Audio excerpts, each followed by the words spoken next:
আল্লাহ রাব্বুল আলামিন বলেন, এই জমিনে যারা বিপর্যয় সৃষ্টি করবে তাদের প্রতি আমার লানত। এবং সাথে আরেকটা অপরাধ আল্লাহ পাক যোগ করেছেন, যারা আত্মীয়তার সম্পর্ক যারা নষ্ট করবে, আত্মীয়তার সম্পর্ক নষ্ট করে ধর্মের বোন বানায়, ধর্মের ভাই বানায়, ধর্মের মা বানায়, বাপ বানায়। এগুলো আছে কিনা এলাকায় জানি না, কথা বলবো, কোনো সমস্যা নাই তো? জোরে বলি ইনশাআল্লাহ। ধর্মের বোন বলতে কিছু ইসলামে নেই, ধর্মের ভাই বলতে কোনো ইসলামে কিছু নেই। ধর্মের বোন বা মাঝে মাঝে বউ হয়ে যায়, হয় না? বউ হয়ে যায়, তাহলে এটা বোন কেমনে হলো? বোন তো বোনই, সারা জীবন বোন হয়ে থেকে যাবে, সে কখনো বইয়ের মর্যাদা পাবে না, কারণ সে হচ্ছে মাহারাম। নিজের বোনের কোনো খবর নাই, নিজের ভাইয়ের কোনো খবর নাই, দূর সম্পর্কের কেউ না তাকে ধর্মের ভাই বানায়া তাকে কাছে টানতেছে, না না, সে আপনার মুসলিম দিনই ভাই হবে, কোনো সমস্যা নাই। কিন্তু রক্তের বন্ধন যারা ছিন্ন করবে, লা ইয়াদখুলুল জান্নাতা কাতিউ রাহিম, আত্মীয়তার সম্পর্ক ছিন্নকারী কখনো জান্নাতে ঢুকতে পারবে না। জোরে বলি নাউযুবিল্লাহ। এই ব্যাধি কি সমাজে আছে? আছে না? তাহলে কি না বলাই ভালো নাকি? বলার দরকার আছে না? আচ্ছা আমার বন্ধুগণ, বোনের সাথে ইচ্ছা করে সম্পর্ক নষ্ট করে ফেলে ভাই। এই জন্য নষ্ট করে, কারণ বোন যদি সম্পত্তি নিয়ে চলে যায় তাহলে আমার আবাদ কমে যাবে। বোনের সঙ্গে ইচ্ছা করে সম্পর্ক রাখে না, রূঢ় আচরণ করে। বাপ মরে গেছে এক যুগ, বোনের জায়গার উপরে ধান লাগায় সেই ধান আবাদ করে খায়, ওই টাকা দিয়ে হজে যায়। এমন ভাই বুঝি যশোর জেলায় নাই? আপনি কেন তা করবেন? এটা সূরা নিসা পড়বেন, সূরা নিসার 6 থেকে 12 নম্বর আয়াত পর্যন্ত আল্লাহ রাব্বুল আলামিন মিরাসের উপরে বিস্তারিত কথা বলে দিয়েছেন। যেদিন বাপ মারা যাবে সেই দিন মেয়ে যেমন সম্পদের মালিক হবে, ছেলেও তেমন সম্পদের মালিক হবে। ছেলে পাবে 2 বিঘা, মেয়ে পাবে 1 বিঘা।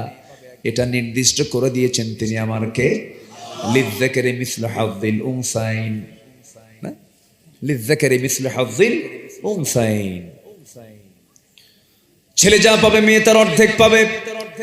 কিন্তু তা না দিয়া ভাই করে কি মাঝে মাঝে কৌশল করে বোনকে মাঝে মাঝে দাওয়াত দিয়ে নিয়ে চলে আসে, দাওয়াত দিয়ে নিয়ে চলে এসে জামতলার মিষ্টি খাওয়ায়। আছে না জামতলার দিকে? আশেপাশে আশেপাশে তো থাকার কথা, আপনারা না খাওয়ালেও খবর তো আছে আমার কাছে। আচ্ছা এমনি মজা করলাম। বোনকে নিয়ে আসার আগে সাদেক আলীর জামতলার মিষ্টি, এরপরে নাটোরের কাঁচাগোল্লা, বগুড়ার দই, এরপরে টাঙ্গাইলের চমচম, কুমিল্লার রসমালাই, যশোরের খই, সবগুলো এক জায়গায় কইরা বোনকে জন্মের মতো খাওয়া দিয়া, পাম্পট্টি দিয়া, বাম পাশে বোনকে বসায় দিয়া কানে কানে বোনকে ডাক দে, বলে বোন আমার একটা কথা বলি কি, অংশ নিলে কিন্তু ধ্বংস হয়। দেখছেন কি ওয়াজটা দিল, বদমাইশ ভাই, এরকম আছে না নাই? আচ্ছা, অংশ নেওয়া যাবে না, ধ্বংস হয়ে যাবে। কি মারাত্মক ভুয়া কথা বলে ফেললো! না না, এমনটা করা যাবে না। আল্লাহ তাআলা এই হুকুমগুলো বলে আয়াতের শেষে বলেছেন, তিলকা হুদুদুল্লাহ, এগুলো হলো আমি আল্লাহ আমার সীমানা। অংশ বন্টনে কম বেশি করবা, জাহান্নাম তোমার ঠিকানা হয়ে যাবে। তাহলে আমরা আল্লাহর লানতের আওতাভুক্ত কারা? 1 নম্বর জানতে পারলাম, যারা আল্লাহর জমিনে যারা ফিতনা সৃষ্টি করবে, বিপর্যয় সৃষ্টি করবে। নাম্বার 2 হলো যে সমস্ত বান্দাগুলো সীমা লঙ্ঘন করবে। নাম্বার 3 হলো ওই সমস্ত বান্দার উপর আল্লাহর লানত, যারা আল্লাহর আয়াতকে যারা গোপন করে, আল্লাহর কালামকে যারা গোপন করে, আড়াল করে। আল্লাহ রাব্বুল আলামিন সুন্দর করে বলছেন, ইন্নাল্লাযীনা ইয়াকতুমুনা মা আনজালনা মিনাল বায়িনাতি ওয়াল হুদা মিন বা'দি মা বায়্যানাহু লিন-নাসি ফিল কিতাব উলাইকা ইয়ালআনুহুমুল্লাহ ওয়া ইয়ালআনুহুমুল লাঈনুন। জোরে বলুন আল্লাহু আকবার। আমি যে আয়াতগুলো বলতেছি মনে হয় কষ্ট পাচ্ছেন নাকি? এই 16 বছর তো আয়াত ছাড়া বহু বক্তা ওয়াজও করছে, কোনো আয়াত লাগে নাই। এরকম বক্তাও কিন্তু এই 16 বছর তৈরি হয়েছে কিছু। ডিজে গান গাইছে, ডিজে গান। ভারত কি বলে, নারায়ণগঞ্জের শামীম ওসমান যদি কোনো আলোচকের যদি ভক্ত হয় তাহলে ওই আলোচক কেমন হতে পারে বুঝতেছেন? নারায়ণগঞ্জের শামীম ওসমান এসে বলতেছে, হুজুর আমি আপনার জিকিরের খুব ভক্ত, ওয়াজেন না। আপনি যখন জিকির করেন তখন আমি হেরে যাই, আমি নাচতে থাকি, আমি অস্থির হয়ে যাই। তো আপনি আমার নারায়ণগঞ্জে এসেছেন, আমি আপনাকে সাধুবাদ জানাচ্ছি, আপনাকে ওয়েলকাম জানাচ্ছি। আপনি সুন্দর করে জিকির করা এখন শুরু করবেন, ওই জিকিরের তালে তালে আমি নাচিতে নাচিতে আমার বাড়ির পর্যন্ত চলিয়া যাইব। কি কথা কি বুঝতেছেন? এই বদমাইশগুলো বড় বড় আলেমদের বিরুদ্ধে কথা বলেছে। আল্লামা সৈয়দ কামালউদ্দিন জাফরির মতো একজন বর্ষিয়ান বিশ্বনন্দিত আলেমে দ্বীনকে নিয়ে বাজে কথা বলেছে এই বেয়াদব। এদের ব্যাপারে সজাগ থাকতে হবে, শ্রোতাকে সতর্ক থাকতে হবে। যখন আলোচনা শুনতে আসবেন, আলোচক তার আলোচনার মধ্যে কয়টা আয়াত কয় আর কয়টা হাদিস কয় একটু গুনবেন একটা একটা করে। যে আজকে তাফসীর শুনতে গেলাম, কিন্তু তাফসীরের জন্য যে আয়াত দরকার সে আয়াত কয়টা বলেছে। আপনি সচেতন হলে বক্তাও সচেতন হয়ে যাবে, ঠিক কিনা বলেন? আয়াত থাকতে হবে। আল্লাহ তাআলা বলছেন, যারা আমার আয়াতকে যারা গোপন করবে আমি আল্লাহ তার উপরে লানত নাজিল করব। জোরে বলেন নাউযুবিল্লাহ। আয়াত গোপনকারী আছে না নাই? হক কথা কয় না, এরকম আছে না নাই বলেন তো? খালি তেল মারে, খালি তেল মারে, তেল মারা কিছু লোক আছে না নাই? হক কথা বলতে হবে, হক পথে চলতে হবে। নাম্বার 4 হলো বিনা কারণে যদি কোনো মুমিনদেরকে কেউ হত্যা করে, আল্লাহ রাব্বুল আলামিন বলছেন, ওয়া মাইয়াকতুল মুমিনান মুতাআম্মিদান ফাজাযাউহু জাহান্নাম খালিদান ফিহা ওয়া গাদিবাল্লাহু আলাইহি ওয়া লা'নাহু وَأَعَدَّ لَهُ عَذَابًا عَظِيمًا। জোরে বলুন আল্লাহু আকবার।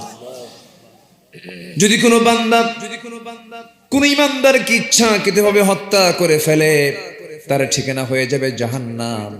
শুধু জাহান্নাম হবে না, আল্লাহর রাগ তার উপরে বর্ষিত হয়ে যাবে এবং আল্লাহর লানত তার উপরে বর্ষিত হয়ে যাবে এবং তার জন্য বরাদ্দ হয়ে যাবে সীমাহীন আযাবের ব্যবস্থা। জোরে কোন নাউযুবিল্লাহ। এই 16 বছর কি একটা দুইটা হত্যা হয়েছে? একটা দুইটা হত্যা হয়েছে না। আল্লামা সাইদিকে 13 আগস্টে গ্রেফতার, 13 আগস্টে কাশিমপুর জেলখানা থেকে ধরে জোর করে একটা সুস্থ মানুষ বলা হলো আপনাকে হসপিটাল নিতে হবে। কেন? আপনি অসুস্থ। তা আমি অসুস্থ আমি তো নিজেই জানি না। কি কথা কি বুঝতেছেন আপনারা? আমি যে অসুস্থ আপনাকে বললো কে? কেনা উপর থেকে নির্দেশ এসেছে আপনি অসুস্থ, আপনাকে চিকিৎসা সেবা দিতে হবে। আমি তো নিজেই জানি না আমি অসুস্থ। কাশিমপুর কারাগার থেকে তাকে শাহবাগে নিয়ে যাওয়া হলো। মাসুদ ভাই এবং শামীম ভাই তারা দুজন সন্তান স্টিল সেই সময় ঢাকাতে, তারা ঢাকাতে ছিলেন। ওনাকে শাহবাগে নিয়ে যাওয়ার পর থেকে নিয়ে টোটাল টাইমটা তারা ভিক্ষুকের মতো দরজা দরজা ঘুরেছেন আর বলেছেন আমার আব্বার সঙ্গে সাক্ষাতের সুযোগ দেওয়া হোক। সাক্ষাৎ করতে দেওয়া হয়নি। মেডিকেল টিম গঠন করে পরিকল্পিতভাবে সাজানো নাটক তৈরি করে পয়জনিং করে বিষ প্রয়োগ করে তাকে হত্যা করা হয়েছে। আমরা তাফসীর মাহফিলের এই প্ল্যাটফর্ম থেকে জানান দিতে চাই, এই বিশ্বের এই কিংবদন্তিকে পরিকল্পিতভাবে যারা হত্যার নাটক করেছে ওই মেডিকেল টিম সহ টোটাল টিমকে অবিলম্বে গ্রেফতার করে চূড়ান্তমূলক শাস্তি নিশ্চিত করা হোক। রাজি আছেন কারা কারা? হাত উঁচু করে দেখা।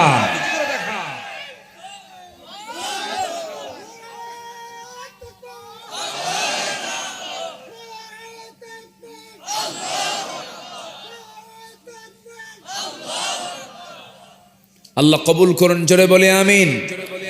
আরো জোরে আল্লাহুম্মা আমিন। নাম্বার 5, যারা মুনাফিক এবং যারা কাফের তাদের উপরও আল্লাহর লানত। মুনাফিক তো যশোর জেলায় নাই, আসতে বলে আছে না নাই? আছে। কিছু মুনাফিক সব জায়গায় খুঁজে পাওয়া যায়। মুনাফিকদের উপর আল্লাহর লানত। কাফেরের দ্বারা ইসলামের যত না ক্ষতি হয়, মুনাফিকের দ্বারা তার চাইতে বেশি হয়ে যায় ক্ষতি।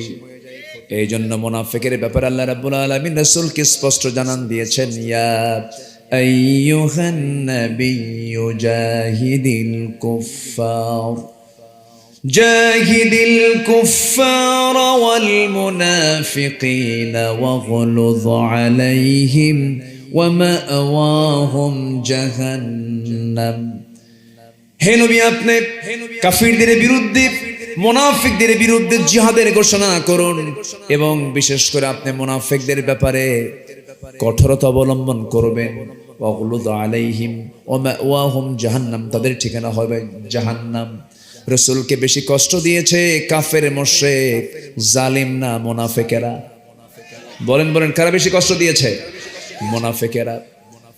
আল্লাহ রাব্বুল আলামিন বলেন, আল্লাহু খালিকু কুল্লি শাইইন ওয়া হুয়া আলা কুল্লি শাইইন কাদির। জোরে বলুন আল্লাহু আকবার। এই যে আমরা বসে আছি, যদি বলেন কোরআন তুমি বলে দাও আমাকে সৃষ্টি করলেন কে? কোরআন বলে দিচ্ছে, ওয়ামা الذي خلق الموت والحياة ليبلوكم أيكم أحسن عملا وهو العزيز الغفور। জোরে বলুন আল্লাহু আকবার। মানুষকে কেন সৃষ্টি করা হয়েছে? কোরআন জবাব দিচ্ছে, ওয়ামা খালাকাতুল জিন্না ওয়াল ইনসা ইল্লা লিয়াবুদুন। জোরে বলুন আল্লাহু আকবার।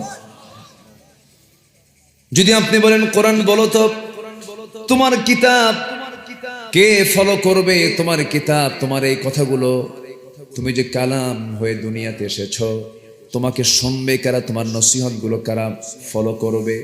কোরআন সুন্দর করে বলছে, সায়াযাক্কারু মান ইয়াখশা ওয়া ইয়াতাজান্নাবুহাল আশকাল্লাযী ইয়াসলান নারাল কুবরা সুম্মা লা ইয়ামুতু ফিহা ওয়া লা ইয়াহইয়া ক্বাদ আফলাহা মান তাযাক্কা। জোরে বলুন আল্লাহু আকবার। কোরআন তো তারাই ফলো করবে যারা আল্লাহর জিকির করে, আল্লাহকে যারা স্মরণ করে। আবার যদি বলা হয় তোমাকে ভয় করে চললে কি প্রতিদান পাওয়া যাবে?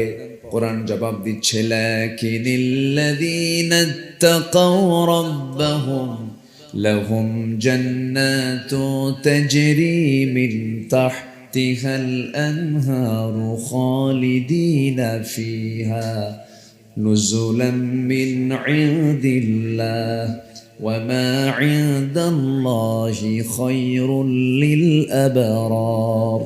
জোরে বলুন আল্লাহু আকবার। আল্লাহকে ভয় করে চললে পরে তার জন্য পার্মানেন্ট এন্ট্রিস, তার জন্য স্থায়ী একটা ঠিকানা হয়ে যাবে, সেটা হলো জান্নাত। জান্নাত সে পেয়ে যাবে। আল্লাহর ভয়ের ফলাফল হলো বান্দার জন্য জান্নাত। তবে হ্যাঁ, এই দুনিয়াতে চলতে গেলে আপনি কোরআনকে যদি বলুন, কোরআন বলো তো এই দুনিয়াতে ঈমান নিয়ে চলতে গেলে কি কি বিপদ আসতে পারে, কোরআন সে জবাব মনে হয় দেয় নাই। আসতে বলেন, জবাব দিয়েছে কিনা বলেন? জবাব দিয়েছে, 5টা বিপদ আসবে। কয়টা বিপদ বলেন? 5টা। আল্লাহ রাব্বুল আলামিন বলেন, وَلَنَبْلُوَنَّكُمْ بِشَيْءٍ مِّنَ الْخَوْفِ وَالْجُوعِ وَنَقْصٍ مِّنَ الْأَمْوَالِ وَالْأَنفُسِ وَالثَّمَرَاتِ وَبَشِّرِ الصَّابِرِينَ। জোরে বলুন আল্লাহু আকবার। তোমাদেরকে পরীক্ষা করা হবে। এক নম্বর হলো ভয়ের দ্বারা, নাম্বার 2 হলো ক্ষুধার দ্বারা, নাম্বার 3 হলো সম্পদের ক্ষয়ক্ষতির দ্বারা, নাম্বার 4 হলো জীবনের দ্বারা, নাম্বার 5 হলো শস্যদের ক্ষয়ক্ষতির দ্বারা। এই পরীক্ষাগুলো নেবেন যিনি বান্দাকে জানিয়ে দিয়েছেন তিনি আমার কে। এই 5টি পরীক্ষা আল্লাহ অবশ্যই করবেন যাদের ঈমান আছে। এত পোকা কেন বুঝলাম, প্রচুর পোকা না? এ পর্যন্ত 2-3টা পোকা কিন্তু খাইছি আমি। কি করবেন, উপায় তো নাই। হা করলেই ঢুকে পড়ে কোন দিক দিয়া বোঝা তো যায় না। আচ্ছা, এখন এই যে পরীক্ষাগুলো আল্লাহ পাক করবেন, অবশ্যই তিনি পরীক্ষা করবেন। পরীক্ষা কি করেন নাই 16 বছর? আসতে কয়, এই 16 বছর কি পরীক্ষা হয়নি? এই যে ভাইজানের আব্বা ঘুমাতে পারেননি নিজের বিছানায়, কত রাত তাকে পালিয়ে বেড়াতে হয়েছে। আমরা কোরআনের কথা বলি, আমরা আসামি ছিলাম। ওই যে কালামানিক, হ্যাঁ বেটা আমার নামে লিস্ট করেছিল, 116 জন আলেমের তালিকার মধ্যে আমার নামটা ঢুকাইছিল। কেন? আমরা নাকি রাষ্ট্রদ্রোহী, নাশকতা সৃষ্টিকারী, আমরা নাকি মানে দেশদ্রোহী, আমরা নাকি মৌলবাদী, কট্টরপন্থী। এরকম করে করে বিভিন্ন নাটক সাজিয়ে বছরের পরে বছর, মাসের পরে মাস নিরীহ নিরপরাধ মানুষগুলোকে জেলখানায় ধুকে ধুকে তারা মেরেছে। ঠিক কিনা বলেন? মেরেছে। সম্মানিত বন্ধুগণ, আল্লাহ ধরেন না, আবার ধরে ফেললে ছাড়েন না। সে কালামানিক এখন কোথায় জানেন না? হ্যাঁ, চেয়েছিল একটু মামা বাড়ি দিল্লি যাবে, কিন্তু হয়নি। সিলেটবাসীকে ধন্যবাদ, তাকে ধরেছে এবং বিসি শুদ্ধ আউট করে দিচ্ছে। ভালো, খুব বাড়াবাড়ি করেছিল। সম্মানিত ভাইয়েরা, দেশের একজন টপ ধনী লজ্জায় মাথা নিচু হয়ে যায়। বেক্সিমকো গ্রুপের মালিক, এত সম্পদের পাহাড়, কই কোনো কাজে আসলো না তো। মাথার টুপি খুলে ফেললো, সাদা চুল কালো বানালো, দাড়িটাও কাটলো,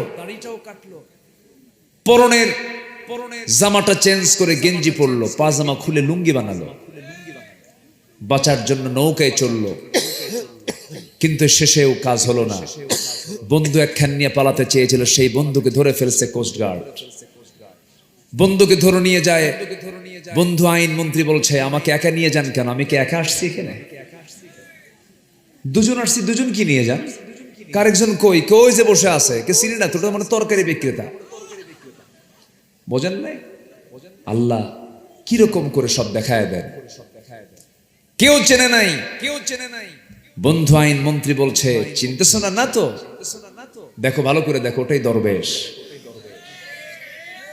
এখান থেকে একটা শিক্ষা আছে, জালিম জালিমকেও ছাড়ে না, কিন্তু ইমানদার ইমানদারের জীবন রক্ষার জন্য জীবন দিয়ে দেয়।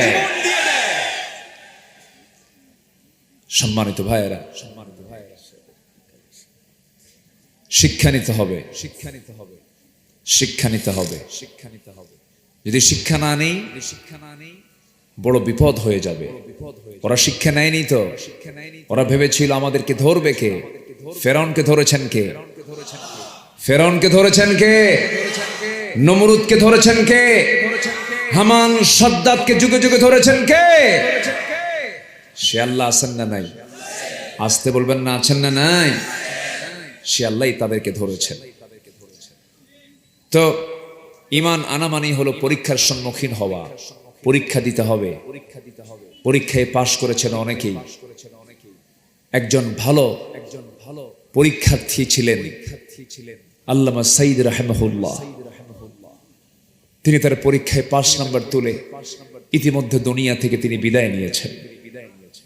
আল্লাহ তুমি তার কবরটাকে জান্নাতের টুকরা বানায় দাও। জোরে বলি আল্লাহুম্মা আমিন। বহুত আলেম ছিল আমার দেশে, তার চাইতে কিতাব বেশি জানতো, আরবি কিতাব লিখতো। কত বড় বড় আলেম আমার দেশে আছে না নাই বলেন তো? এখনো আছে না নাই? দীর্ঘ 16 বছর বিগত সরকারের আমলে তাদের গায়ে একটা আঁচড়ও পড়ে নাই, একটা মামলাও লাগে নাই। সরকারি খরচে তারা হজও করেছেন, সকল ফ্যাসিলিটি গ্রহণ করেছেন। অতএব এটা মাথায় রাখতে হবে, এটা মাথায় চিন্তা আনতে হবে। বিগত 16 বছর যারা বিগত জালিম সরকারের সকল সুযোগ সুবিধা গ্রহণ করেছে, অবশ্যই তাদের বিষয়টা নিয়ে অবশ্যই রহস্যময় রহস্যময় রহস্যময় মাথায় রাখতে হবে। কথাগুলো প্রযুক্তির মধ্য দিয়ে গোটা দুনিয়া সাপ্লাই হয়ে যাচ্ছে। মুনাফিককে চেনার দরকার আছে না নাই? আসতে বলবেন না, আছে না নাই? মুনাফিককে চিনতে হবে। মুনাফিক না চিনলে আপনি মোকাবেলা করতে পারবেন না। মারাত্মক ভয়ঙ্কর। আমার বন্ধুগণ, একটু কান লাগাই। বেশি রাত যেহেতু হয়েছে, খুব বেশি লম্বা সময় যে কথা বলবো তাও নয়। আমার বন্ধুগণ, এই দুনিয়াতে এসেছি, দুনিয়াতে যখন জন্ম নিয়েছি সেই সময় আমাদের ফিতরাত ছিল ইসলাম। প্রত্যেক শিশু ইসলামের উপরই, দ্বীনের উপরে সে জন্ম নিয়ে থাকে। সেই ইসলাম আমরা পেয়েছি মুসলিম পরিবারের জন্ম নেওয়ার বদৌলতে। আমরা মোটামুটি আল্লাহকে চিনতে পেরেছি, রাসূলকে চিনতে পেরেছি, মোটামুটি একটা ধারণা চলে আসছে। একটা কথা বলবো ভাইরে, সবার কাছে করজোরে মিনতি জানাই, সব বিক্রি করা যাবে কিন্তু ঈমান কিন্তু বিক্রি করা যাবে না। ঈমান বেচে দেওয়া যাবে না। ঈমানকে ধরে রাখতে হবে, ঈমানকে পাহারা দিতে হবে। ঈমানের জন্য, ঈমানকে ধ্বংস করার জন্য নানামুখী ষড়যন্ত্র শয়তান করতে থাকবে।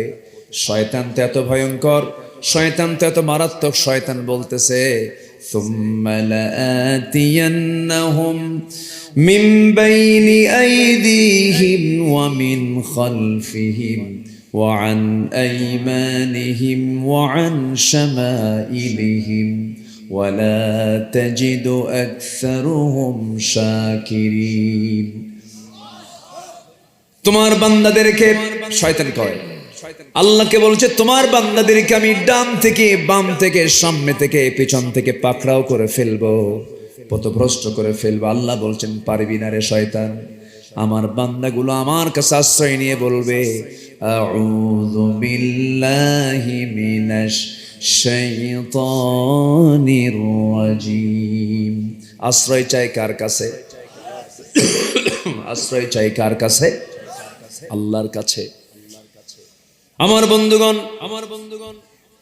আমার তো মূলত বন্ধু বলতে কেউ নাই।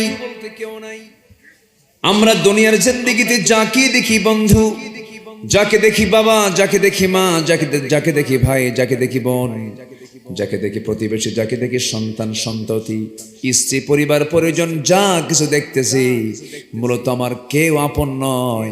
আমার আপন যদি তালাশ করতে হয়, একমাত্র আপন আমার তিনি কে? আসতে বলবেন না, তিনি কে? আল্লাহ তাআলা। বন্ধু আমার কেউ না। এই জন্য সবার আগে আমার সে আসল বন্ধু কি খুঁজে বের করতে হবে, তার সন্তুষ্ট হাসিলের জন্য চেষ্টা করতে হবে। এটা আমাদের ফার্স্ট টার্গেট হওয়া উচিত। কিন্তু আল্লাহ তাআলা যদি কোনো বান্দার প্রতি লানত দিয়ে দেন, কোনো বান্দার প্রতি যদি অভিসম্পদ দিয়ে দেন, তার জন্য বিপদ না নিরাপদ? নিরাপদ না বিপদ? বিপদ। আল্লাহ মোটামুটি 10 শ্রেণীর উপরে তার লানত বর্ষণ করেছেন, তার অভিসম্পদ বর্ষণ করেছেন। আমরা যদি অভিসম্পদ বর্ষণ থেকে বাঁচতে পারি, রহমত পেয়ে যাব। আর রহমত যদি পেয়ে যাই, জান্নাতও পেয়ে যাব। তাহলে আসুন আমরা 10টা শ্রেণী যাদেরকে আল্লাহ লানত দিয়েছেন তারা কারা কারা, ওদের মধ্যে আমরা পড়লে পরে আমরা একটা তওবা করে ফিরায় নেব। জোরে বলি ইনশাআল্লাহ, আর জোরে বলি ইনশাআল্লাহ। আল্লাহর লানত প্রাপ্ত বান্দা কত শ্রেণী? বলেন কত শ্রেণী? 10 শ্রেণী। হঠাৎ করে এই সিজনাল মানে এই কি বলে আবহাওয়াগত কারণে হঠাৎ করে ঠান্ডা গরম, আশ্বিন কার্তিক অগ্রহায়ণ, ঠান্ডা গরম, আপ ডাউন, আবহাওয়া আগের চাইতে একটু ভিন্নতা এসেছে। তো এই জন্য হঠাৎ করে বুকে একটু কফ জমছে, কষ্ট পাচ্ছি। আবার না আসলো বিপদ, আবার হুজুরদের যে অসুখ হয় জনগণ বিশ্বাসই করে, হুজুরদের পর অসুখ হয় এটা মনে করে। তো যাই হোক আমি খুবই খুশি এই মাহফিলটার দাওয়াত নিয়েছে আজ থেকে আরো 2-3 বছর আগে, আসতে পারি নাই। মাহফিল বন্ধ করে দেওয়া হয়েছিল, অনুমতি দেয় নাই, কত ঝামেলা করেছে। সম্মানিত ভাইয়েরা, আজকে তারা কোথায়? খুঁজে পাওয়া যাচ্ছে না। পোস্টারে তাদের একটা নেতার নাম না থাকলে পোস্টারকে চেঞ্জ করাতো ওরা। দলীয় গ্রুপিং এর প্রভাব পড়তো মাহফিল, তাফসীর মাহফিলগুলোতে।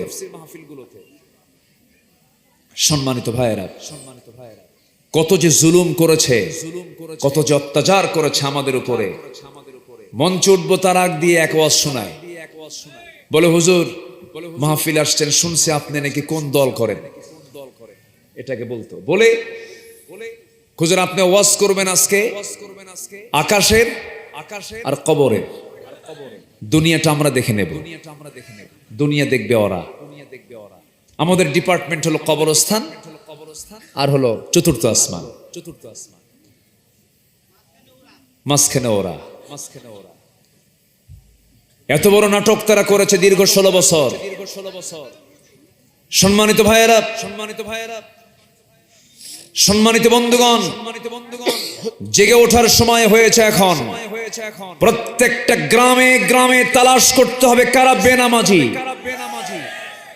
প্রত্যেকটা গ্রামে গ্রামের মসজিদগুলোতে কমিটির মধ্যে খুঁজে বের করতে হবে কারা বেনামাজি, লম্পট চরিত্রহীন, গার ধাক্কা দিয়ে কমিটি থেকে বের করে দিতে হবে। ৬৪,০০০ গ্রামকে আমরা নতুন করে সাজাবো। জোরে বলি ইনশাআল্লাহ, জোরে বলি ইনশাআল্লাহ। ওরা যা করেছিল, সম্মানিত বন্ধুগণ, বাঁচার জন্য কত ভয়ঙ্কর সিদ্ধান্ত তারা নিয়েছিল। এই দেশের সেনা কর্মকর্তার ইতিহাসে সবচেয়ে বেশি নম্বর পাওয়া একজন সেনা কর্মকর্তা, যিনি বর্তমান সেনাবাহিনী প্রধানেরও তিনি শিক্ষক, ব্রিগেডিয়ার জেনারেল আব্দুল্লাহিল আমান আজমি। আমি নিজে তার সঙ্গে দেখা করেছি। উনি আয়না ঘরে ছিলেন। ওনাকে বললাম ভাইজান একটু আপনার স্টেটমেন্ট আমি একটু শুনতে চাই, জানতে চাই। শুধু বললেন আমাকে পানি পান করতে দেয়নি, আমি ড্রেনের পানি পান করেছি। আমাকে খেতে দেয়নি, আমি 3-4 দিনের পচা খাবার তৃপ্তি ভরে খেয়েছি। আমাকে হাঁটতে দেয়নি, আমার কোমরকে তারা অকেজো করে দিয়েছে। আমাকে ঘুমোতে দেয়নি, ঠান্ডার মধ্যে কাতরাচ্ছিলাম। দীর্ঘ 8টা বছর আল্লাহর দেওয়া নিয়ামত সূর্যের চেহারা আমাকে দেখতে দেয়নি। ব্যারিস্টার আরমান এদেশের ইসলামী আন্দোলনের অন্যতম পুরোধা শহীদ মীর কাসেম আলী রাহিমাহুল্লাহর সুযোগ্য সন্তান। উনি বলেন ভাইজান আমার আব্বা মারা গেছেন 8 বছর আগে, তাকে ফাঁসিতে ঝুলিয়ে মারা হয়েছে। আমি জানি না, আমি যেদিন নায়না ঘর থেকে বের হয়েছি সেদিন জানতে পেরেছি আমার আব্বার ইন্তেকাল হয়েছে। এ তো জানা কথা, অজানায় কত পরিবারের সদস্যবৃন্দ গুম হয়েছে, টুকরো টুকরো করা হয়েছে। এই ঝিনাইদা যশোরিত ঝিনাইদায় কতগুলো ভাইকে আমাদের শহীদ করে দেওয়া হয়েছে। মেরে ফেলার পর তার চোখ উপড়ে ফেলা হয়েছে, মরা লাশ, সেই মরা লাশ থেকে চোখটা তারা উপড়ে ফেলেছে। সম্মানিত ভাইয়েরা, কত মা চোখের পানিতে বালিশ ভিজিয়েছে, কত কয়েদি সে জানেই না আমার মামলা কি। জেলখানায় থেকে থেকে ধুকে ধুকে তাদের জীবন, তাদের ক্যারিয়ার সব ধ্বংস হয়ে গেছে, বউ ছেড়ে দিয়ে চলে গেছে। সম্মানিত ভাইয়েরা, আমার কি অপরাধ ছিল? 2018 সালে নির্বাচনের আগ দিয়ে আমাকে ধরে নিয়ে চলে গেল। আমি নিজেও জানি না কি কারণ। জেলখানায় ঢুকবো আমি, জেলখানার মূল ফটক দিয়ে ঢুকতেছি, হঠাৎ করে সামনের দিকে এক বুড়া চাচা 85 থেকে 90 বছর বয়স আমাকে দেখিয়ে লম্বা একখান সালাম দিল আর বলল, হুজুর আপনি জেলখানায় আসছেন, খুব খুশি হয়েছে। বললাম যে আপনি খুশি হলেন কেন? কেউ ওয়াজ শুনি দূর থেকে, মুসাফা করার সুযোগ পাই না, এত কাছে আসবেন এর চাইতে আনন্দের কিছু আছে নাকি? উনি ওনার দিকটা বুঝেছেন। সম্মানিত ভাইয়েরা, সম্মানিত বন্ধুগণ, এই যে লোমহর্ষক আচরণগুলো তারা উপহার দিয়েছে, এই চোখের পানিগুলো আল্লাহ পাক ব্যর্থ করে দেননি। সবাই দেখেছেন প্রযুক্তির কল্যাণে 2023 সালের 14 আগস্ট 13 আগস্ট বিকালবেলা এদেশের ইতিহাসের কিংবদন্তি, দ্বীনের দায়ী, সফল সংস্কারক আল্লামা শহীদ দেলোয়ার হোসেন সাঈদী কারাগার থেকে তাকে বের করে এনে পরিকল্পিতভাবে যখন হসপিটালে ঢোকানো হচ্ছিল, সেই সময় তিনি ফুট চেয়ারে বসে একটা জাতির উদ্দেশ্যে মুচকি হাসি দিয়েছিলেন। সেই মুচকি হাসির ফলাফল হলো 5 আগস্টের পরবর্তী বিজয়। সম্মানিত ভাইয়েরা, সম্মানিত বন্ধুগণ, তবে আসল বিজয় এখনো হয়নি। আসল বিজয় হবে কোরআন যদি আমরা জায়গা মতো পৌঁছায় দিতে পারি। কোরআন কি জায়গা মতো গেছে এখনো? কোরআন আছে শুধু হাফেজের মাথায়, মসজিদের বারান্দায়, নামাজে আছে।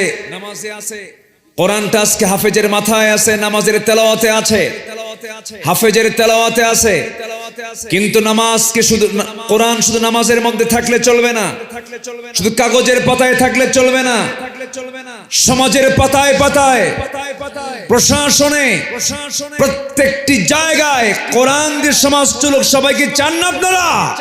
কারা কারা চান? দু হাত উঁচু করে দেখান মুসলমান।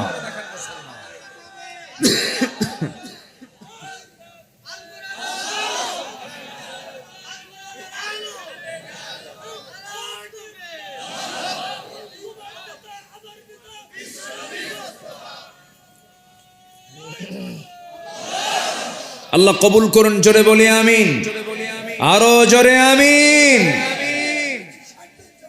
আর আর আমাদেরকে বলবে না মৌলবাদী, কেউ নাই বলা, আর বলবে না রাজাকার, কারণ রাজাকার শব্দ এখন ব্র্যান্ড হয়ে গিয়েছে, ঠিক কি না? ওরা রাজাকার বলে গালি দিত। যারা বলেছিল আমাদেরকে পাকিস্তানের রাজাকার, আমরা কেউ পাকিস্তান যায়নি, ভারতীয় রাজাকাররা সব ভারতে গিয়ে বসে আছে। কষ্ট পাচ্ছেন নাকি? কষ্ট পেলেও কিচ্ছু করার নাই। আলেমরা নাকি পালায়। কোথায় আলেমরা পালালো? একটা আলেম পালায় নাই আমার দেশে, কেউ পালায়নি। আপনি কি দল করলেন? আপনারা থুইয়া আপনার নেতা চলে গেছে। হ্যাঁ,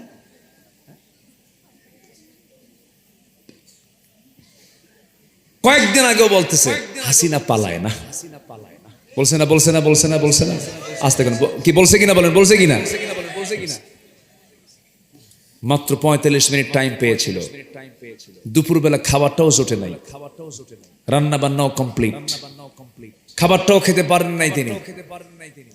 তার রান্না করার, তার জন্য বরাদ্দ রান্না করা মুরগির রান, সারা মাস ধরে আন্দোলন করা ছাত্র বৈষম্যের আন্দোলনকারীরা, বৈষম্য বিরোধী আন্দোলনকারীরা সবগুলো যায় ওই রানগুলো খাইছে।